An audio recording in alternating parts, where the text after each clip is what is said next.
مساء الهنا والسعادة على الناس اللي سكرها زيادة. النهاردة هنعمل مع بعض حبة قرص، إنما إيه، من الكيلو دقيق هتعملي 37 قرصة بالظبط. تعالي نسمي الله وصلي على رسول الله عليه الصلاة والسلام، وادعيلي دعوة حلوة لما ولادك أول ما تخلص يطلبوا منك إن انت تعمليها تاني. من جمالها وحلاوتها حاجة كده ما شاء الله لا قوة إلا بالله، هي بتتكلم عن نفسها. سمي الله، صلي على رسول الله عليه الصلاة والسلام، هاتي كيلو دقيق وضيفي عليه كوباية من الزبيب وكوباية من السكر، وكمان نص معلقة من الكيك شيف أو البيكنج باودر. أيوة كده.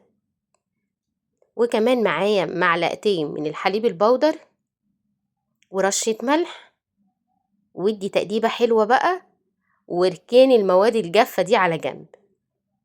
حطيلي لايك حلو واعملي شير للفيديو مع أصدقائك وحبايبك، واحفظي الفيديو ده عشان هينفعك جدا. هاتي بقى فنجان، ضيفي فيه معلقة كبيرة من السكر وعليهم معلقة من الخميرة الفورية اللي هو الباكت ده بالشكل ده. وضيفي بقى نص الفنجان مية دافية، تكون دافية مش سخنة، واديلها تقليبة وسيبيهم بقى على جنب.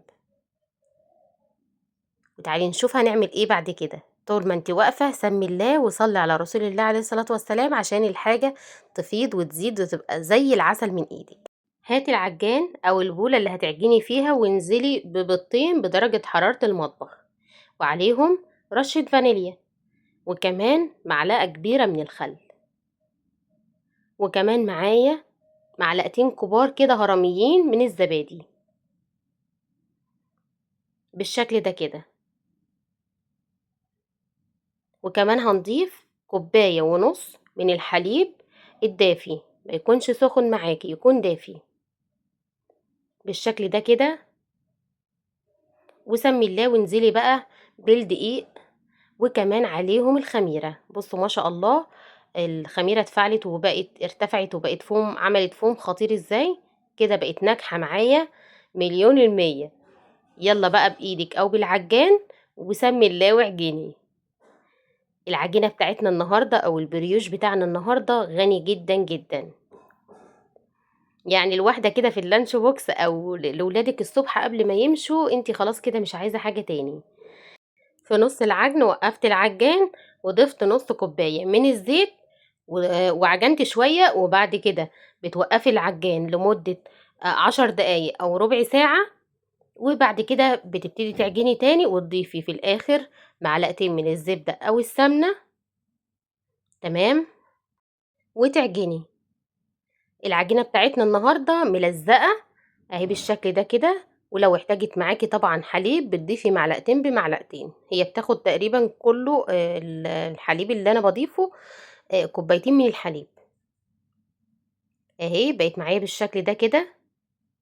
بلمها، بصوا بتلزق ازاي، هي مش طرية قوي ومش متماسكة قوي، ولكنها هي لازم تكون فيها التلزيقة دي.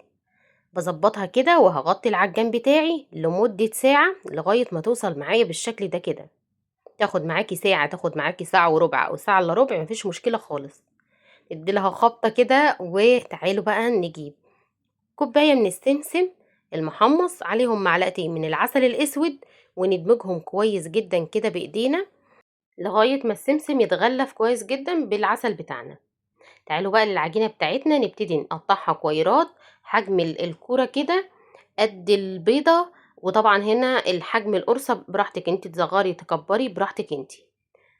اهو بتمرنيها كده على المفرش السيليكون او على الرخامة، وتبتدي تحطيها كده زي ما انت ما شفتي في السمسم. فايدة العسل هنا بيديكي طعم حلو كمان للقرصة، وما يخليش بعد ما تستوي القرصة توقع من عليها السمسم. اهو بضغط كده على السمسم بالايد التانية عشان يبقى متماسك كده على القرصة بتاعتي. الكيلو زي ما قلت لكم ما شاء الله لا قوة الا بالله عمل معايا 37 قرصة من الحجم اللي انتوا شفتوه ده. حابة بقى تكتري تقللي براحتك انتي، بس الحجم ده كان كويس جدا. سيبي ما بين واحدة وواحدة مسافة.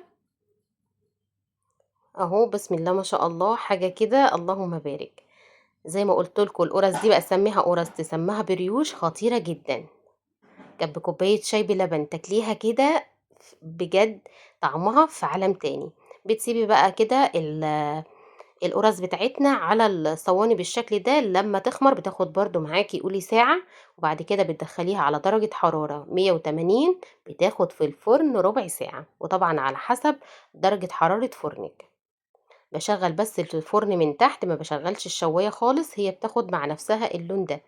وبعد كده باخرّجها من الفرن، باغطّيها على طول بأكياس وبعد كده بفوطة، وباسيبها لمّا بتهدى تمامًا وتبقى معايا بالشكل الجميل ده. اللهم بارك، تحفة.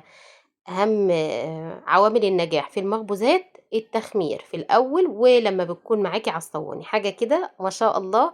جرّبيها وأنا واثقة ومتأكدة إن أنتِ هتدعي لي ودايمًا هتعمليها. خطيرة جدًا، تقدري بقى تخزّنيها في أكياس زي ما أنا ما باعمل بعد ما بتهدى وبتبرد معايا تمامًا، بابتدي باكيّسها في أكياس كده، ولو عايزة أشيلها في الفريزر باشيلها عادي أو باخلّيها بالهنا والشفا، الولاد بياكلوا منها على كده، بتبقى زي الفل. جرّبيها وأنا واثقة ومتأكدة إن أنتِ هتدعي لي دعوة حلوة وليكِ بالمثل، والسلام عليكم.